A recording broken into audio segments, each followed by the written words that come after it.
Hijo mío, hija mía, hoy te hablo yo, y quiero que dejes por un momento lo que estés haciendo, porque sé exactamente lo que ha estado pasando por tu mente.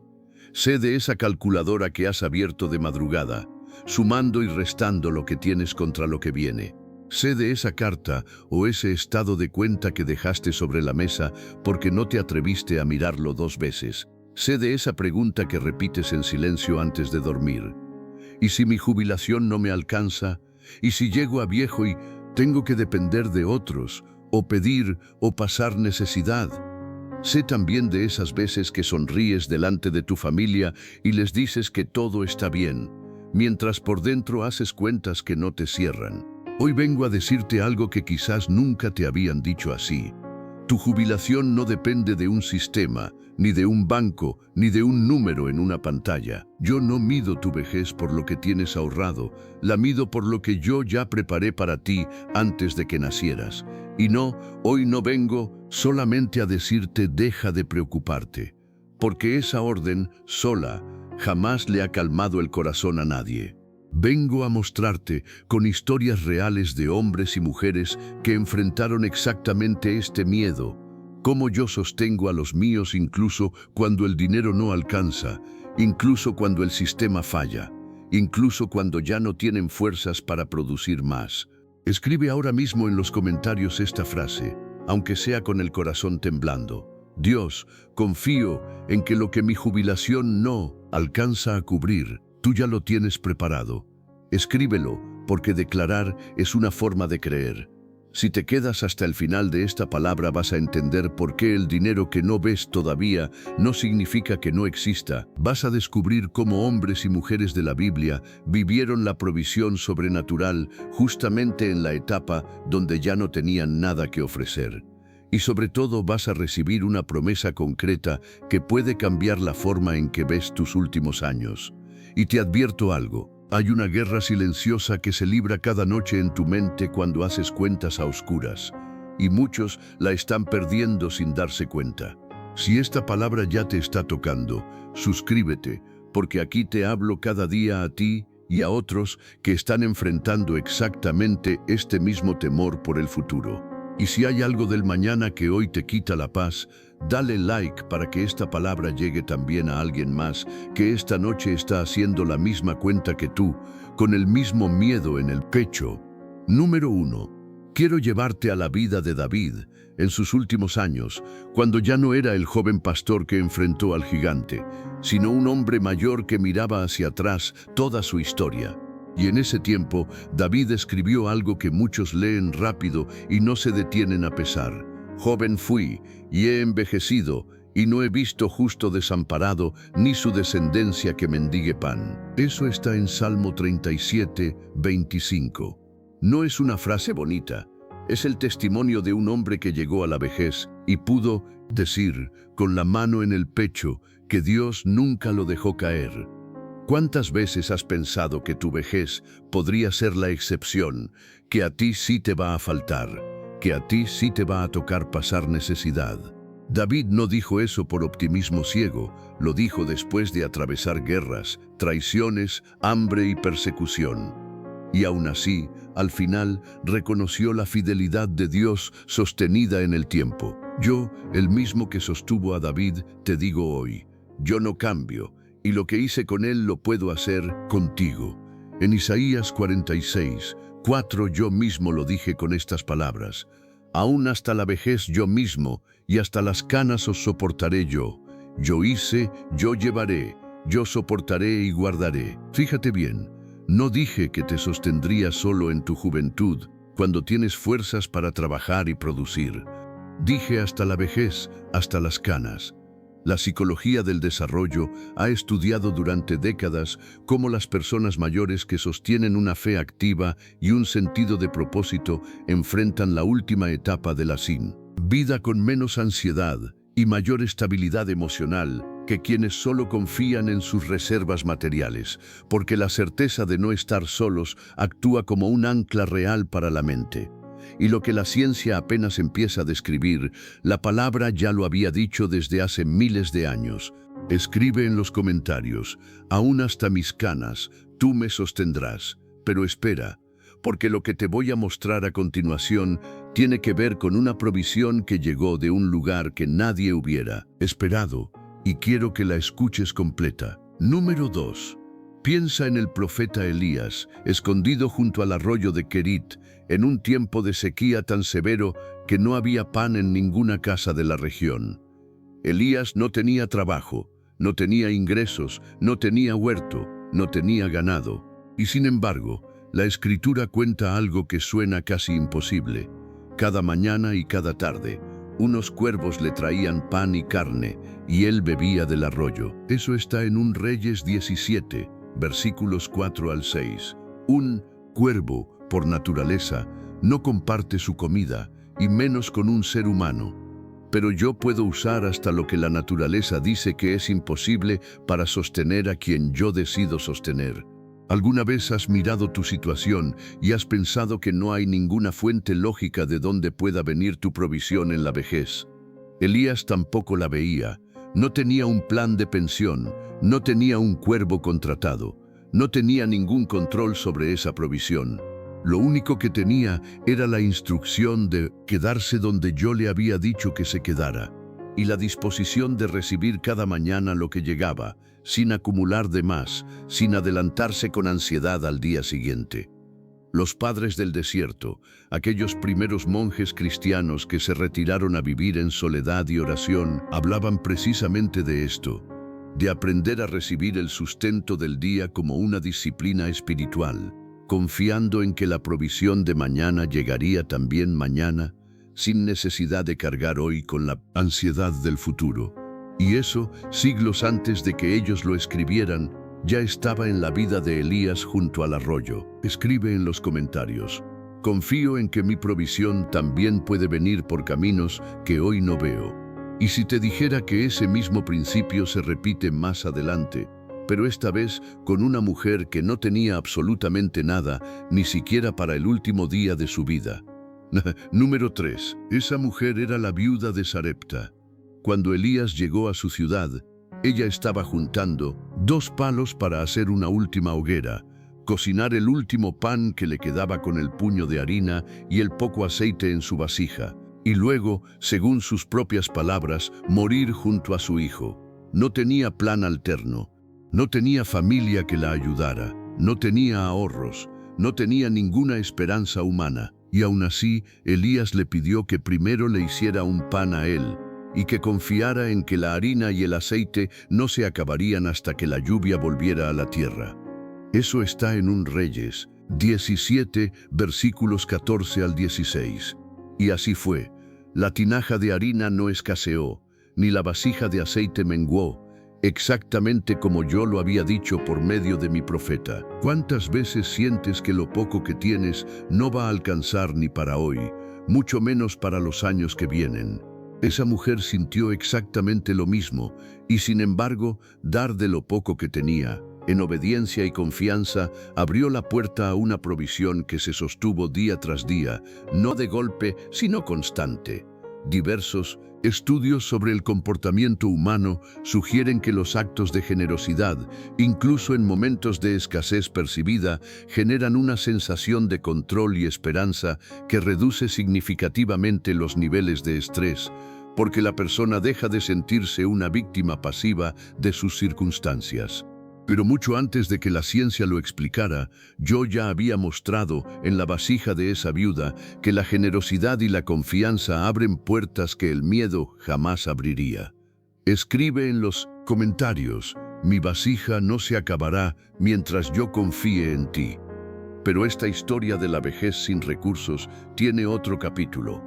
Uno donde la promesa llegó tan tarde en la vida que parecía imposible que se cumpliera. Número 4. Piensa en Abraham y Sara. Dios les había prometido un hijo propio décadas atrás, y con el paso de los años, esa promesa parecía cada vez más lejana, casi imposible.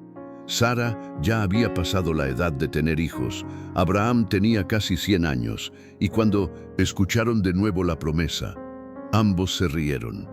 No de burla, sino de la distancia enorme entre lo que esperaban y lo que su cuerpo y su edad les decían que era posible. Y entonces yo les hice una pregunta que quiero hacerte hoy a ti también. ¿Hay para Dios alguna cosa difícil? Eso está en Génesis 18 y 14.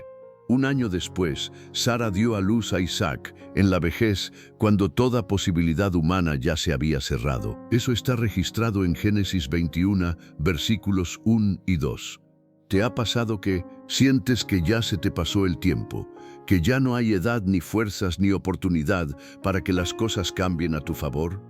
Abraham y Sara sintieron exactamente eso, y sin embargo la promesa no llegó a destiempo. Llegó en el momento exacto que yo había determinado, no el que ellos hubieran elegido. La tradición espiritual cristiana ha llamado a este tipo de espera el tiempo de Dios. Un tiempo que no se mide con el reloj humano, sino con la fidelidad de sus promesas. Y quienes aprenden a descansar en ese tiempo, en lugar de forzarlo, suelen atravesar la espera con mucha más paz que quienes luchan contra ella. Escribe en los comentarios: aunque parezca tarde para mí, para ti nunca es tarde. Pero espera, porque la provisión que viene ahora no fue algo que llegó una sola vez, sino algo que se repitió todos los días, sin falta, durante 40 años. Número 5. Cuando el pueblo de Israel salió de Egipto, se encontraron en el desierto sin cultivos, sin ganado suficiente, sin ningún sistema de abastecimiento. Y cada mañana, sin excepción, el suelo amanecía cubierto de un alimento que ellos nunca habían visto. Un pan que yo mismo hacía descender del cielo y que llamaron maná. Eso está en Éxodo 16 y 4, donde yo le dije a Moisés: yo os haré llover pan del cielo, y el pueblo saldrá y recogerá diariamente la porción de un día. Fíjate en algo importante. No les di provisión para todo el año de una sola vez. Les di provisión para cada día, un día a la vez, invitándolos, en cierta forma, a confiar en mí de nuevo cada mañana. Los que intentaban guardar de más para el día siguiente, sin que yo se los hubiera indicado, descubrían que se llenaba de gusanos y se dañaba. ¿No te ha pasado que quieres tener resuelto de golpe todo lo que necesitarás en los próximos 20 años, y esa ansiedad por controlarlo todo de una vez te quita la paz de hoy? Yo mismo lo dije después, con otras palabras, en Mateo 6 y 34.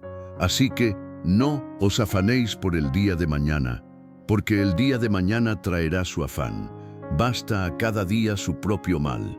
La neurociencia ha señalado que la mente humana no está diseñada para sostener niveles altos de preocupación proyectados hacia un futuro lejano sin sufrir desgaste físico y emocional, porque el cuerpo reacciona como si la amenaza futura fuera una amenaza presente.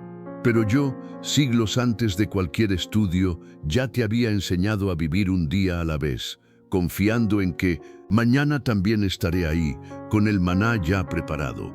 Escribe en los comentarios: hoy confío en tu provisión de hoy, y mañana confiaré en la de mañana. Y ahora quiero mostrarte algo aún más específico, porque la provisión no solo llega en el desierto, también llega dentro de tu propia casa, con lo poco que ya tienes. Número 6. Hay otra viuda en la Escritura, esta vez en tiempos del profeta Eliseo. Su esposo había muerto dejando deudas, y los acreedores estaban a punto de llevarse a sus 2 hijos como esclavos para pagar lo que se debía. Ella no tenía dinero, no tenía propiedades, solo tenía, según sus propias palabras, una vasija de aceite. Eliseo le dio una instrucción que sonaba extraña: pedir prestadas muchas vasijas vacías a sus vecinos, encerrarse con sus hijos y comenzar a verter el poco aceite que tenía en cada una de esas vasijas. Y el aceite no dejó de fluir hasta que se llenó la última vasija que ella había conseguido. Eso está en 2 Reyes 4, versículos 1 al 7. Con la venta de ese aceite, ella pagó la deuda y le quedó para vivir con sus hijos. ¿Cuántas veces has mirado lo poco que tienes, ya sea en tus ahorros, en tus habilidades o en tus años restantes de trabajo, y has pensado que simplemente no es suficiente? Fíjate en un detalle: el milagro no llegó de la nada, llegó a través de lo poco que ella ya tenía, multiplicado en la medida exacta de su fe y de su disposición a actuar. El aceite dejó de fluir cuando ella dejó de conseguir vasijas, es decir, la provisión se ajustó a su capacidad de recibir, no al revés. Esto se relaciona con lo que muchos consejeros espirituales han enseñado durante generaciones, que la fe no elimina la responsabilidad de actuar, sino que se combina con ella y que yo suelo multiplicar lo que la persona ya tiene en sus manos, por pequeño que parezca, en lugar de crear algo completamente nuevo de la nada. Escribe en los comentarios, lo poco que tengo en mis manos, tú lo puedes multiplicar. Pero espera, porque lo que viene ahora tiene que ver con algo que muchos pasan por alto cuando piensan en su vejez. El trabajo digno y la gracia que llega a través de otras personas. Número 7. Piensa en Ruth, una mujer extranjera, viuda, sin tierras, sin familia propia en aquella región, que llegó a Belén junto a su suegra Noemi, también viuda y sin recursos. Ruth no se quedó esperando que la provisión cayera del cielo sin ningún esfuerzo de su parte. Salió a los campos a espigar, es decir, a recoger lo que quedaba después de la cosecha de otros, que era el sistema que yo mismo había establecido en la ley para sostener a las viudas y a los pobres. Y en ese campo, sin que ella lo planeara, se encontró con Boaz, un hombre de posición que la trató con gracia, le permitió recoger más de lo normal, y con el tiempo se convirtió en su esposo y su sostén. Esa historia está registrada en Ruth 2 y se completa en Ruth 4. ¿Has pensado que tu vejez depende únicamente de lo que tú puedas producir o ahorrar por ti mismo? Ruth trabajó, sí, pero la provisión completa llegó a través de una persona que yo puse en su camino, alguien que ella ni siquiera conocía cuando salió esa mañana a los campos. La tradición judía y cristiana ha llamado a este tipo de encuentros providencia, es decir, la forma en que yo entretejo personas, lugares y momentos exactos para sostener a quienes confían en mí, incluso cuando ellos solo ven que están haciendo lo que tienen que hacer un día a la vez. Escribe en los comentarios, pon en mi camino a las personas que necesito para mi provisión, y ahora presta mucha atención a lo que viene, porque tiene que ver con algo que muchos olvidan cuando calculan lo que necesitarán para el futuro. Número 8. Un día, una multitud enorme siguió a Jesús hasta un lugar apartado, y al caer la tarde no había suficiente comida para tanta gente. Los discípulos calcularon el dinero que tendrían que gastar y concluyeron que ni siquiera alcanzaría. Entonces un niño se acercó con 5 panes y 2 peces, lo único disponible en todo ese lugar. Jesús tomó ese poco, lo bendijo y ordenó repartirlo. Cuando terminaron, no solo comieron todos hasta saciarse, sino que recogieron 12 cestas llenas de lo que sobró. Esa historia está en Juan 6, versículos 9 al 13. Aquí está la clave que quiero que entiendas hoy. La multiplicación no ocurrió antes de que ese niño entregara lo poco que tenía, ocurrió después. Yo no necesito que tú tengas mucho para trabajar. Necesito que tú pongas en mis manos lo que sí tienes, por pequeño que te parezca, sin guardártelo por miedo. ¿Cuántas veces has calculado tu futuro solamente con lo que tienes en la mano, sin contar con lo que yo puedo hacer con eso una vez que confías en mí? Los discípulos hicieron el cálculo humano y les dio un resultado imposible. El niño hizo el cálculo de la fe, entregó lo poco y ese poco alcanzó y sobró. Diversos estudios sobre la toma de decisiones financieras sugieren que la ansiedad extrema reduce la capacidad de ver oportunidades reales frente a nosotros, porque el cerebro entra en un estado de alerta que estrecha el campo de visión hacia el peligro y no hacia la provisión disponible.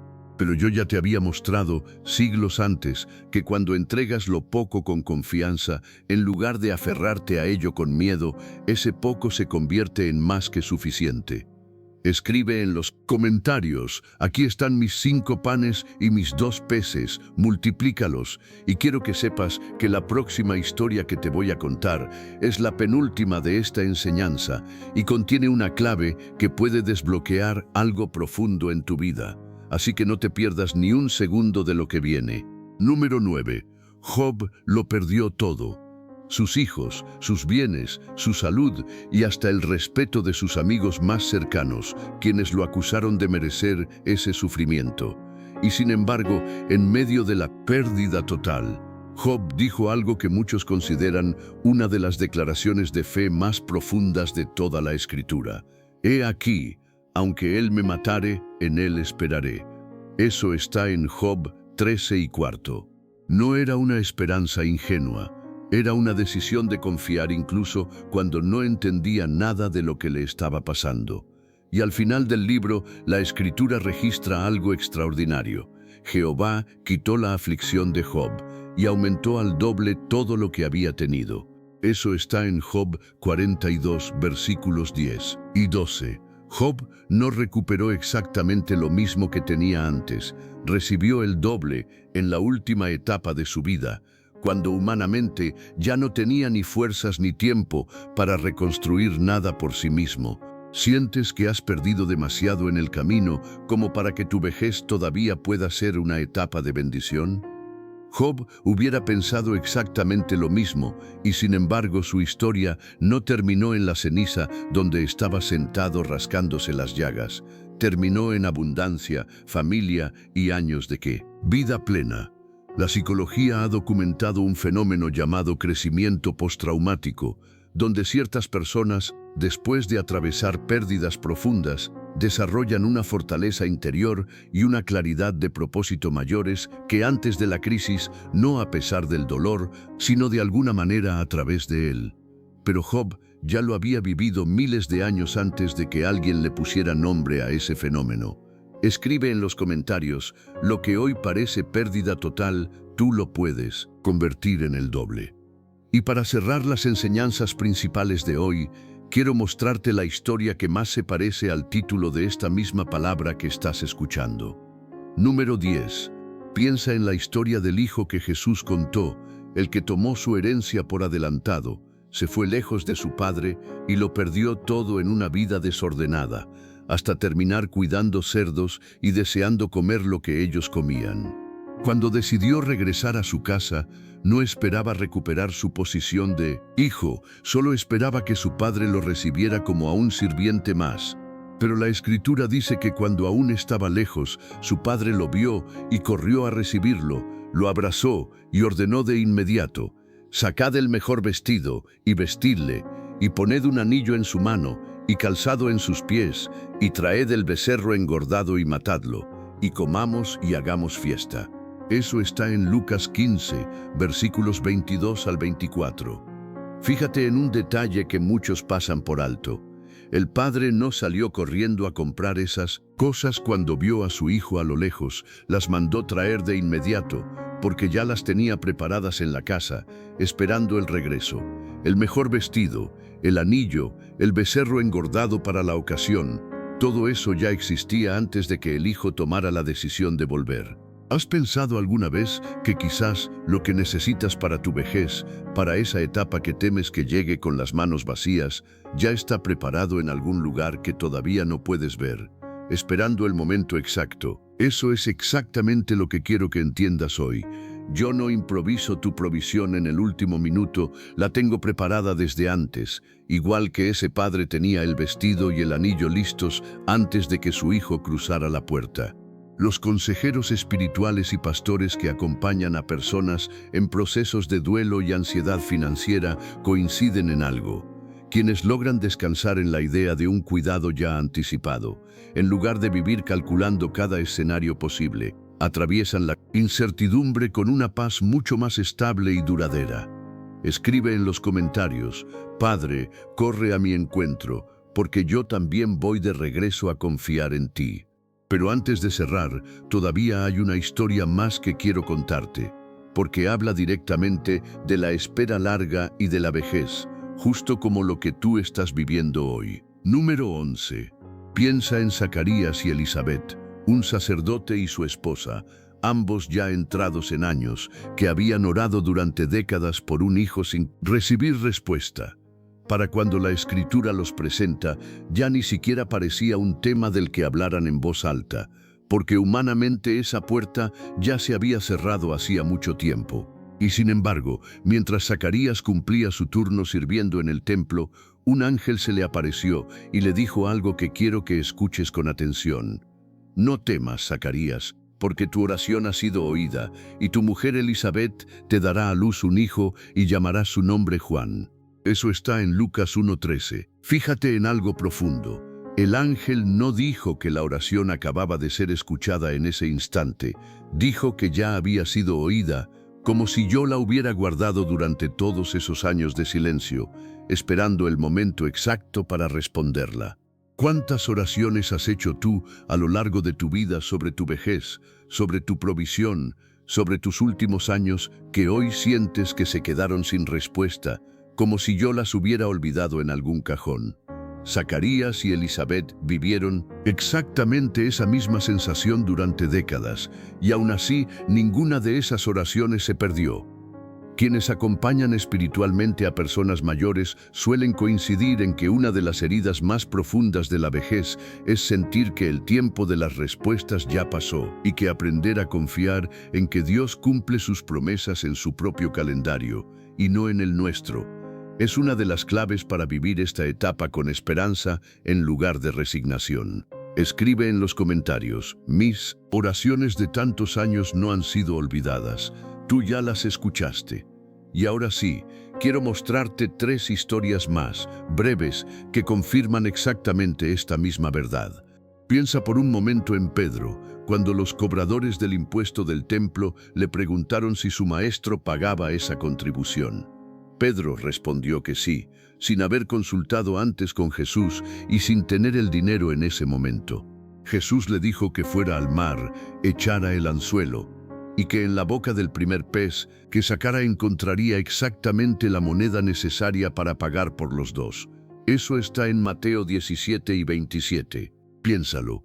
La provisión estaba en un lugar tan inesperado como la boca de un pez, en un mar donde Pedro había pescado toda su vida, sin imaginar que ahí también estaba guardada su solución financiera.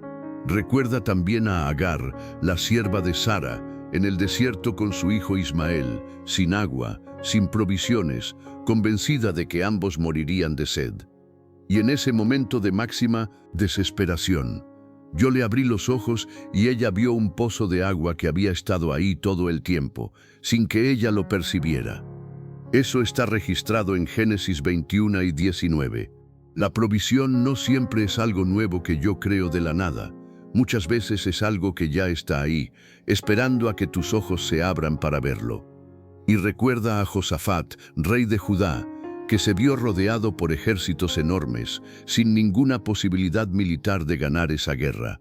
Y yo le dije, por medio de un profeta: no es vuestra la guerra, sino de Dios, no habrá para qué peleéis vosotros en este caso. Eso está en 2 Crónicas 20, versículos 15 y 17. Josafat puso adoradores al frente del ejército, en lugar de soldados, y yo mismo peleé esa batalla por él. ¿Cuántas veces has intentado pelear tú solo, con tus propias fuerzas y tus propios cálculos, una batalla financiera que en realidad nunca fue solamente tuya? Escribe en los comentarios: esta batalla por mi provisión no es solo mía, es tuya. También, Señor. Llegaste hasta el final de esta palabra. Y eso no es poca cosa, porque la mayoría de las personas se queda a la mitad del camino justo antes de escuchar lo que más necesitaban. Si algo de todo esto te tocó el corazón, quiero que hagas una última declaración, adaptada a lo que estás viviendo hoy. Señor, confío en que mi jubilación, mi vejez y mis años que vienen ya están en tus manos, y que lo que a mí me falta, tú ya lo preparaste. Escríbelo en los comentarios, aunque sea con lágrimas en los ojos, porque hay poder en declarar en voz alta lo que todavía no ves con tus propios ojos. Comparte esta palabra con alguien que sabes que está haciendo las mismas cuentas de madrugada que tú.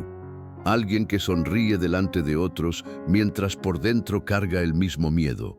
Hazlo por esa persona que hoy está a tu lado cargando lo mismo sin que tú lo sepas, y que quizás necesita escuchar exactamente esto en este momento de su vida. Y si aún no lo has hecho, suscríbete, porque aquí seguiremos trayendo día tras día palabras que sostienen a quienes atraviesan este mismo camino. Ahora quiero orar contigo. Padre, te doy gracias por cada persona que hoy escuchó esta palabra hasta el final. Te pido que sostengas a cada uno en su vejez, en su jubilación, en cada etapa que todavía no ha llegado, tal como sostuviste a David, a Elías, a la viuda de Sarepta, a Abraham, a Job y a tantos otros que confiaron en ti cuando humanamente no había ninguna salida. Te pido que la ansiedad de las noches se convierta en paz y que cada uno pueda decir, como David, que nunca vio al justo desamparado ni mendigando pan. Cubre las finanzas, la salud y el corazón de quien hoy me escucha, y recuérdale cada mañana que tú ya preparaste lo que hoy parece faltar. En el nombre de Jesús te lo pido, y declaro que lo mejor de la vida de cada uno de los que están aquí todavía está por venir. Amén.